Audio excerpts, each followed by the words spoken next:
We are proud of the role that we played in the creation of the State of Israel, and we will certainly mark the centenary with pride. This was what Theresa May had to say about the 100-year anniversary of the Balfour Declaration. But what exactly happened on November 2nd, 1917, and what was the Balfour Declaration all about? These 68 words were a historic promise given to the early Zionist movement by the British government for the establishment in Palestine of a national home for the Jewish people. Sir Arthur Balfour, then Foreign Secretary of Britain, wrote in a public letter to a famous British Zionist, Lord Walter Rothschild, which read, His Majesty's government views with favour the establishment in Palestine of a national home for the Jewish people, and will use their best endeavours to facilitate the achievement of this object, it being clearly understood that nothing shall be done which may prejudice the civil and religious rights of existing non-Jewish communities in Palestine, or the rights and political status enjoyed by Jews in any other country.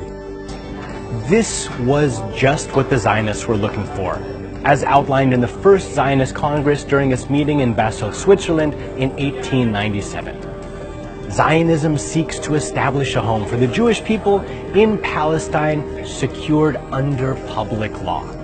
Earlier, Theodor Herzl, their founder, had failed to realize this purpose when he couldn't get support from the Ottomans or any other European ruler. But this declaration basically laid out the foundation for the State of Israel. And since the second part of the agreement, where it talks about protecting the civil and religious rights for non-Jewish communities in Palestine, was never implemented, it resulted in a great injustice towards the Palestinian people, as thousands of them lost their homeland with the creation of this new Jewish state, and the ones who remained are being treated like second-class citizens.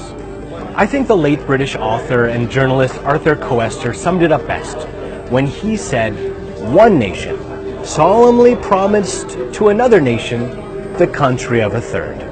What were they thinking? Well, you see, Great Britain was in the midst of World War I, and one of its biggest foes was the Ottoman Empire. So they employed the tried and tested strategy of divide and conquer. They were giving the Arabs the promise of complete and final liberation in return for rebellion against the Ottoman rulers.